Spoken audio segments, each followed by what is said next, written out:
Hey everybody, I'm Steph. I'm Michael. Today we're checking out Hamlet, the village building game. From Mighty Boards.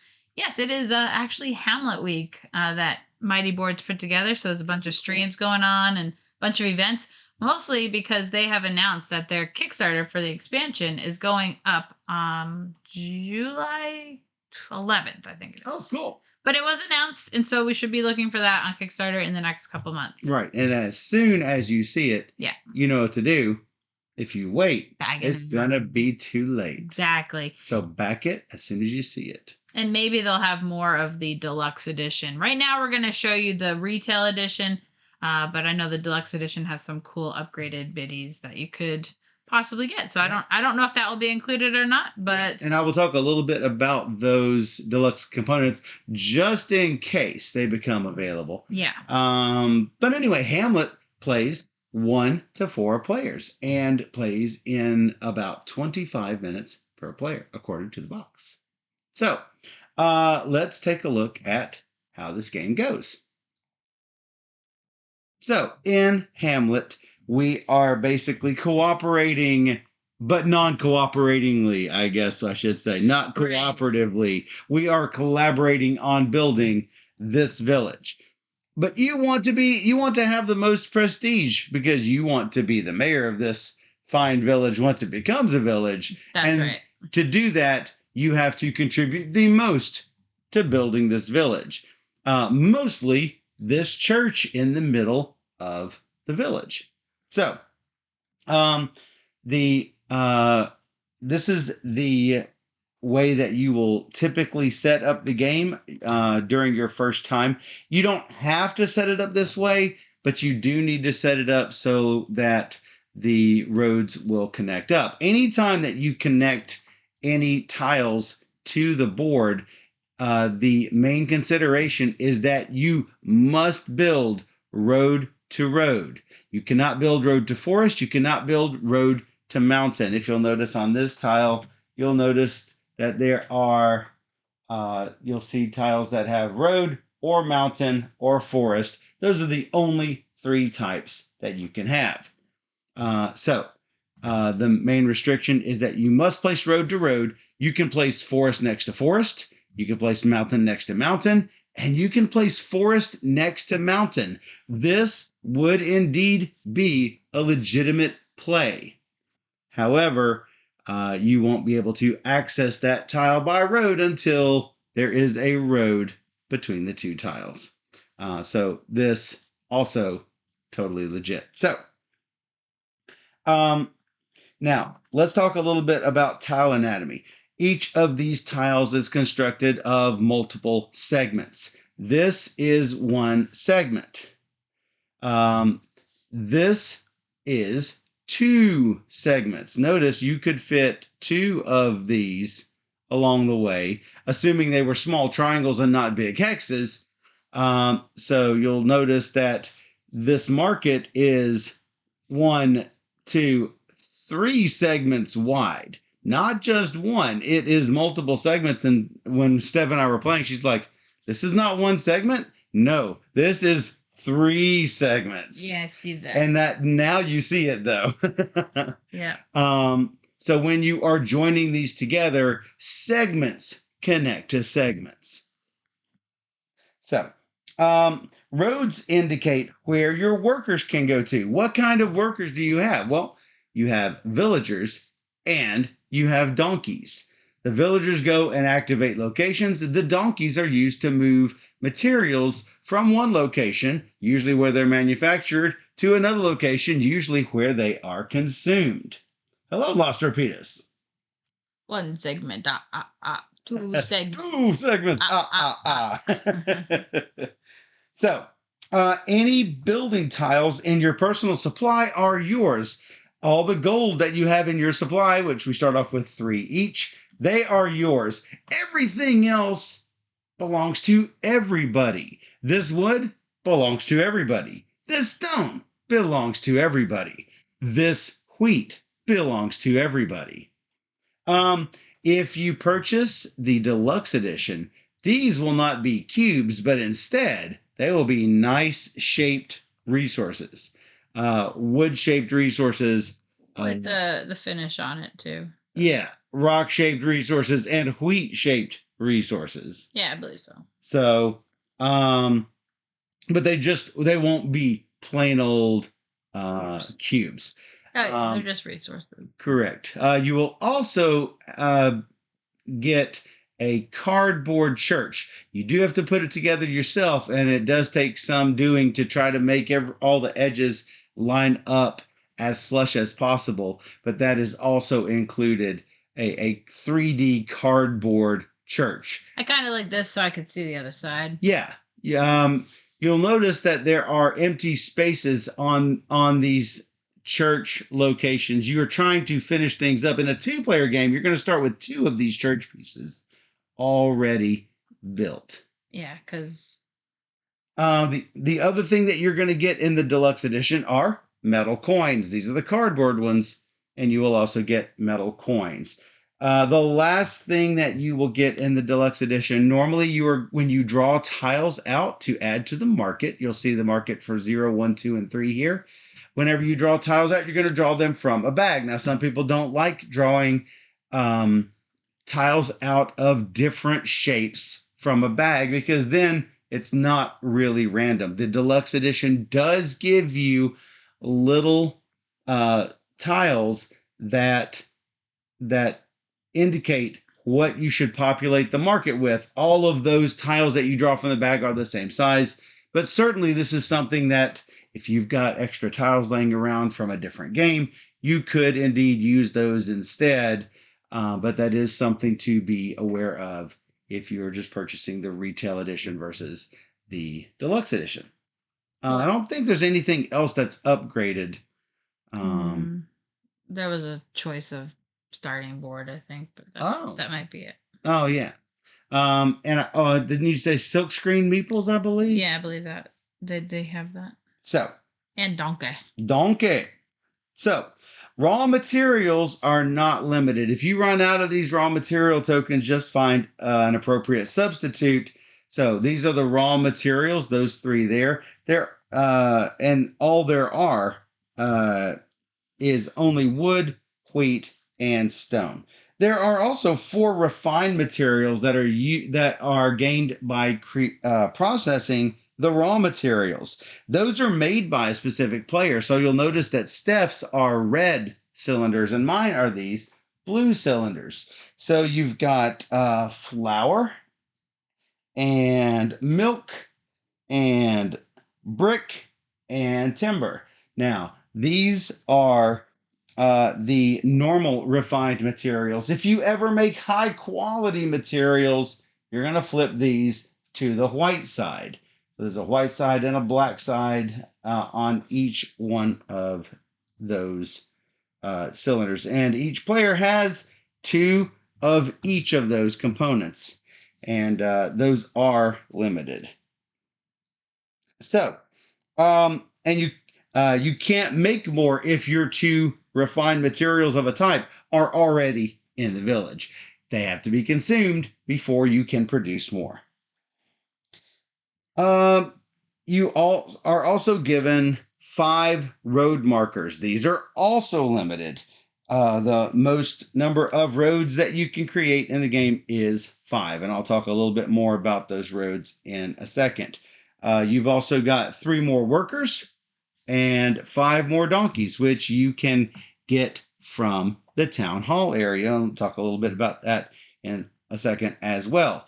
Also, whenever you build one of these locations that has a little flag on them, a little landmark flag, you must place one of your flags on it to show that that is yours. And that basically covers all the different playing pieces other than these little discs, which are used to indicate who has built pieces of the church. So, let's talk a little bit about transporting materials real quick. You can always move any material 1 space from its location to an adjacent tile directly connected by a road. So if I was building this church, I could move wood to the church. I could move the stone to the church. I can move this wheat to the church. If I wanted to move things farther than one space away by road, then I would need to use donkeys. Donkeys will allow you to move things one space, to skip a space, and to deliver to the next available space. For example, if I were selling things to the market, I might place my little guy here. And with my guy here, I can activate the market and I can transport the wood to the donkey, who will then send it to the market. And this wood to the donkey and send it over to the market. Basically, the donkeys will form a chain between what you can get from and where it's going to go to. If I were going to bring things in from a couple of places away, for example, let's say I had this flour mill out here and it were connected by road and I had some flour on it, I would need 2 donkeys to transport to the market. The flour goes to the donkey, which transports to the next donkey, which transports to my guy at the market. So, as long as you have a series of roads, you can, and you have an unbroken string of donkeys, you can transport across the board without any problem. Multiple resources? Yes, you don't need to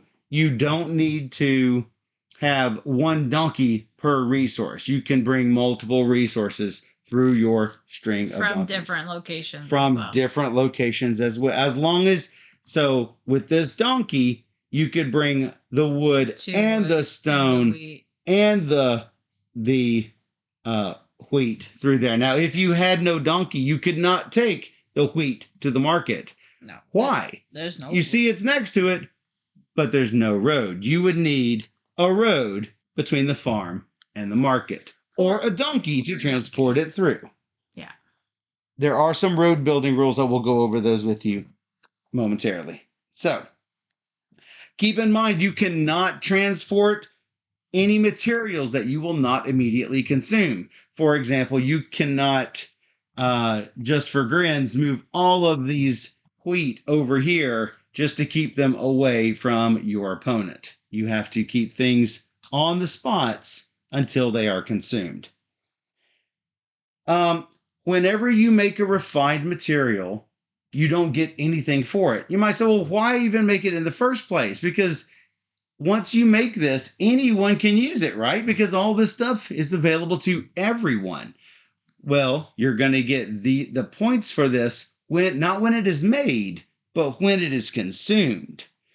Whenever refined material is consumed, whoever made it is going to get some sort of reward. Notice here on the flour mill, whenever the flour is used, then let's say someone uses my flour, I'm going to get 1 victory point and 1 coin. If someone has used my refined flour, I'm going to get double the rewards. I'm going to get 2 victory points and 2 coins. They place that flour mill back. So, whenever a raw material is consumed, no reward is given to anyone. Let's say I made this wood last turn. There's no indicator that says that Michael made this wood. It doesn't matter. If I make this wood and that's the last action I've got on my turn and Steph uses it, I don't get any reward for it. I basically just set her up to do whatever she wants. You get $2 for making the wood there. I do get $2 for making the wood, and I'll go over that as well in just a second. But I get money for making it, or some reward for making it. I don't get any reward for it being consumed. So, there are also milestones and awards. The milestones are granted to players who do something first during the game. The awards are all end game bonuses. All of the milestones and all of the awards are used every game. So, a game of Hamlet is going to be divided into rounds. Each player is going to take 1 turn each round, starting with the player with the start player token. The game is going to continue until the church is completed. When the church is completed, we're going to finish the current round, meaning Steph is going to get the last turn no Yeah. matter what, the last action, no matter what. So that each player's had the same number of turns, and then we're going to go to end game scoring. During your turn, you can do two different types of actions. You can move each donkey one space, and you can activate all of your villagers. When you're activating your villagers, it doesn't matter where they are on the map. And what Steph and I have found is easy to do is to take all of your villagers into your hand. And as you use them, just put them anywhere on the map that you want to go. Uh, Obviously, as long as you have a road that can move, that you can move the villager to. So, and also the donkeys do have to move to an adjacent tile connected by a road. So, so with the move donkeys action, you can move each of your available donkeys to an adjacent tile connected by a road, but you can only take the move donkeys action once per turn, meaning move all of your donkeys. Usually you're going to move them as a chain one way or another. So that's usually not a big deal. So, for activating villagers, you place your villager on the tile you want to activate. For example, the market. And then I'm gonna activate that tile. Or I can go here and construct a building tile in an adjacent space. Or I can build a road to an adjacent tile from wherever I am. Say, for instance, this flour mill were constructed out here earlier. I can build a road from this market to the flour mill by paying the correct number of resources. So move your guy to the tile and then activate the tile, build next to the tile, or build a road to a connected tile. Then I'd be able to go to the flour mill on my next action. You can't build a road that already has a road. Yes, so there are road rules. For example, if I had built, let's see, there is a road coming off this market. If for some reason these were both mountain spaces, you can. Well, let me tell you this: you can't build a road from that has a forest to a mountain. That's called a cliffside. You can't do it. If it's forest to forest or mountain to mountain, you can build the road. But let's say that it was forest to forest right here. I cannot do this because there's already a road that gets to the flour mill. One tile to the next tile. Like you could not build a road from here to here because it's already already a road right here. Yeah. Now you might say, well, why can you build a farm to the market? There is not a road that directly connects the farm to a market. It has to go through the church tile in order to get to the market. So this is a legitimate play. This is not a legitimate play right here.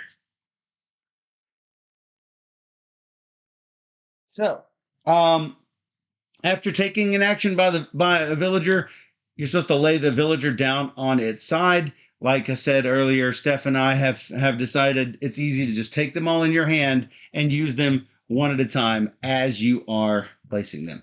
The donkeys never come off the board. They can only go to one adjacent hex. So, and keep in mind, you can only do that action, as I said, once per turn. So, most actions will require that you transport materials to that tile where the action takes place, or it might say that you might have to have gold in your supply. In either case, you transport the materials and give up your gold, and you'll get to do the action. So, now let's talk about these building types. There are all of the places that make raw materials are called producer spaces. They produce the raw materials in these teal squares. As long as there's an empty material slot, then you can produce on that tile. And on each of these, you're going to get 2 coins. So I go to the woodcutter. No matter how many of these I create, I'm only going to get 2 coins. So I made some more wood. I'm going to get 2 coins. Let's say it was empty and I filled it up. I'm going to get 2 coins, not 6 coins. So regardless of how many slots you fill, you only get the reward once. There are also refineries like this flour mill. And those are used to convert the raw materials uh, into the refined materials. Um, Whenever you build the first one of these refineries, for example, the flour mill, you are going to take all of the corresponding tiles that match its symbol and you are going to put them into the bag. For example, when the flour mill is built, you're going to add the farmer tile, the barn, the tavern, and the master stonemason to the bag. And that will be additional tiles that can come out of the bag whenever we've taken tiles out of the market. Tiles in there. What? We got tiles in there. We have tiles in where? This bag. There are tiles. We have already drawn 4 out for the display. Yeah. So there are already some in there. We're going to add more anytime we create one of these producers. And like I say, they're going to create flour, milk, brick, or timber. Whenever you use a refinery, it's pretty much the same way as the other. If I have access to wheat, I can consume a wheat and make a flour, and I'm gonna get to place my piece here. Only when it is used do I get anything for it. So the other spots, the other symbols up here are for building the tiles. I'll talk about that here momentarily. There is if you don't have a way to make the high quality refined material, when you place your material on the board, as I mentioned, it's going to be on the black side, not on the white side. The benefit for building the flour mill, for building the first refinery of flour, you'll notice the Miller bonus will make it so that all the flour you generate is high quality. And that's how the high quality stuff comes out in the first place, by being the first miller, by being the first mason, by being the first carpenter. The first player to place a bridge or path gets this planter tile. The first player to make a milk refinery gets the herder reward. So lots of these bonuses here on the side. The town hall will let you buy blueprints and purchase workers and or donkeys. If you already have 3 blueprints in a supply, you cannot take this action. But if you do have room in your supply, choose one of these 4 blueprints. The leftmost tile is free. This one costs 1 coin, 2 coins, and 3 coins. Whenever you take these, let's say I wanted to take this small mountain range, I will take these coins and I will place them small world style like so. If you do not have enough gold, you cannot take the tile. Then you add the blueprint and any gold that is on it to the supply. So when Steph's turn comes up, if she wants this small woodland tile, she will get it and the coin on top. Now, here's the catch. You have to have this coin before you can get the flour mill and get this coin. You cannot use this coin to pay for this flour mill. So you're going to slide all of these tiles down. You're going to draw a new tile from the draw bag. And obviously it's going to go on the most expensive spot. And or you can hire workers. It's going to cost you 5 coins for, 3. Yeah, it is. That's right. 5 coins for your second worker, 7 coins for your third worker, 9 coins for your fourth worker. And or you can buy donkeys, which, well, donkeys are workers. You can buy villagers and or donkeys. The donkeys always cost 3 gold each, and you can have a maximum of 6 donkeys on the board, which is your entire stash. Hello, Raiders. Dutch Hello, Yoda. Raiders. Hi, Dutch Yoda. Dutch Yoda was also playing Hamlet. Oh, wow. Hey, welcome to the stream. So, the market. The market is set up specifically, I believe it's based on player count. Yes, that is correct. There are level 1, 2, and 3 tiles for the market stack. For a 2-player game, we're going to randomly remove 2 of the tier 2 tiles and 3 of the tier 3 tiles, which I have already done. Actually, doesn't look like I removed 3 of the tier 3s, and now I have. These have already been removed from the game. There is a very small stack remaining for a 2-player game. There are only 7 in the stack. 3 of them are already out, so only 4 remaining. If you want to make a sale at the market, choose one of these market sale tiles that you want to fulfill. Transport all those materials there by way of donkey, perhaps, and consume all those materials. And then if there's any refined materials, the rewards are going to be given to those players. And then you are going to get whatever rewards are on that tile. For example, if I can bring 2 wood and 1 wheat to the market and make this sale at the market, I'm going to get 1 victory point and 1 gold. The level 2 and 3 get harder and harder. For example, this is a level 2 tile. It says I am going to need a lumber, not a wood, and that's going to give me 1 victory point and 2 coins. It's tough. If there are still sale tiles in the draw pile, draw so that there are always 3 available. So, whenever your worker needs to consume materials, anytime you need to consume materials, you can use a free market purchase to get the materials from the market.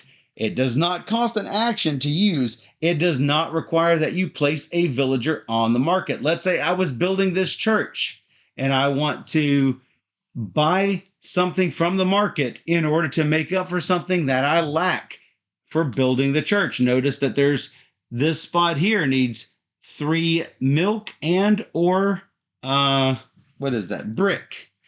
This requires 10 gold. This requires 3 lumber and or flour. And it can be a combination of any. You could have 3 lumber, you could have 3 flour, you could have 2 lumber and a flour. But if I am short, I can buy them from the market as long as I can transport via donkey or being next to the location. Like the market is already right next to the church, which I have now destroyed. So I can make what's called a free market purchase. I can obtain as many things as I want, but it's going to cost me 3 coins for a raw material and 5 coins for a refined material. Nobody gets any bonuses for the refined material. If I've spent 5 coins to get a refined material, I do not get the refined usage bonus. So, like I say, you have to be adjacent to the market, or let's say I was here and transporting it, I could do it by way of donkey. As long as I can have a chain of donkeys, that'll get it there.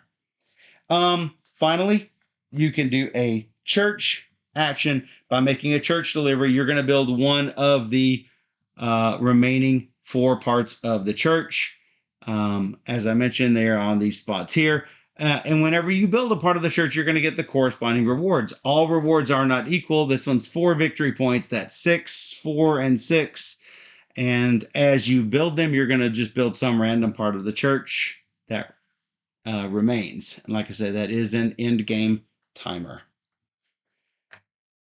When times are tough, you can beg at the church as a pity action. That will get you 1 gold. This is only available when all 3 of the starting producers are full, which means it's impossible to work there if it is full. Like if this has 3 wood in it, I cannot go here, cut nothing, and make 2 gold. There's nothing to cut. But it's also saying I might not want to open up wood for you. Well, I have to go there. You have to. You can't just say I want a buck instead. That's correct. You can't go back at the church if there's work to be had at the woodcutter. Right. So if you're trying to keep me from any of those options, Sorry, you can't do that. Tough noogie. Because the show's going to say, hey, why don't you go work for the woodcutter over there? No begging for you. Nope. So that is activating the tiles. If you want to construct a building, it's pretty simple. Go to a tile that has an empty space adjacent to at least one of its segments. You place it wherever it goes. You will choose a blueprint not from up here, but from your personal supply. Make sure your blueprint can connect. Let's say I take the flour mill, place it so at least one of the segments connects or multiple segments connects. And as long as you're not going road to mountain or road to forest, you can't do that. Place it like so, however you like. You can't even place it here as long as you're connected to at least one segment to where you are connecting. Transport the required materials using donkeys or being adjacent. Place the building tile and get rewards. For example, if I was creating this flour mill, it cost 2 stone and 1 wood, and that's going to give me 4 victory points, and I'm going to get that upgraded miller tile if it is available. And it looks like it is available at this time. If you're losing, you can also get the best mood award. Oh, wait, that's ours. That's not for this game. It looks like ours. As I mentioned before, the landmarks have the little flag next to it. You are going to, as soon as you build this tile, it's going to cost me a stone, but it's going to give me 3 victory points. And at the end of the game, it's going to give me 1 point per segment connected to mountains.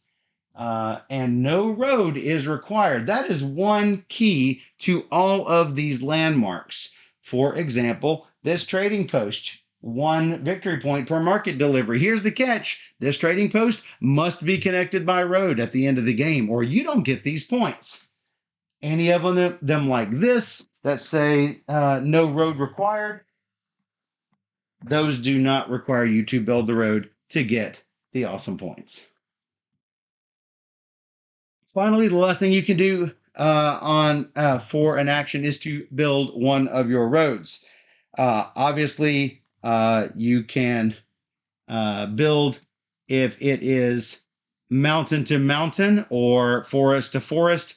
I cannot build this road here because it is mountain to forest. I can build this way mountain to mountain. Now, I don't have to build a road into this mountain range, but maybe I need this road so I can connect something over here or to connect something farther on. In that case, I am going to need a road to this tile. How much does it cost for this road? Well, if you're connecting mountain to mountain, you have to make what's called a bridge. And a bridge is made, in this case, of wood. So if you can get the wood to here, it's going to cost 2 wood. I can build this.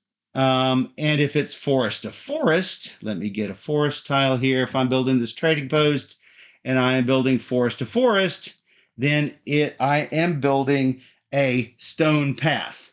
You see where this is going. In order to go forest to forest, I'm going to have to spend 2 stone. As long as I can get it there, and in this case, I go from the donkey, dropping it here to build the path, the stone path right here. Then I can build that road. The way I think of it is, if I'm building in the woods, I'm going to need stone. If I'm building in the stone, I'm going to need wood. Yep. That's the easy way for me to remember it. Yep. I guess that's how you remember it too, isn't it, Steph? Yep. Opposite. So those are the 2 types of roads. Now, building a road does not give you any immediate rewards. However, remember, you do have to build roads to those landmark tiles to score points at the end of the game. Or if you're the first one to do it, you get the trophy. Yes, absolutely. If you are the first one to build a road, you are going to get +1 victory point for every bridge or path that you have created. Basically, you have 5 road segments, so that's going to get you a maximum of 5 points. This is not a longest road sort of thing, though there is at the end of the game, you are going to get points for your longest road, each player's longest road segment. I'll talk about that here in a quick second.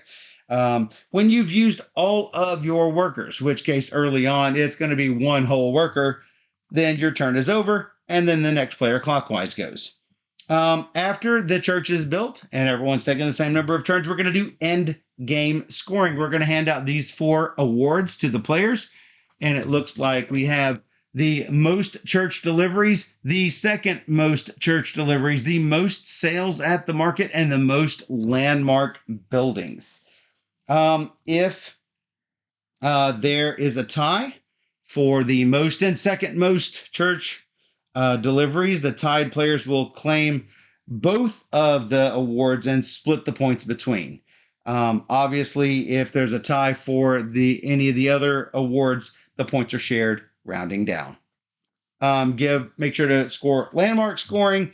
Make sure to score bridge and path scoring. Everyone scores 1 point for every bridge or path that he or she has built, and the person with the planner gets even more points for those paths. Then you're going to find your largest continuous series of roads connected only of normal paths and your color roads that does not go through the church tile. And this is where maybe it's important to connect the farm to the market. So you can go farm to market, to something next to the market, to something further away.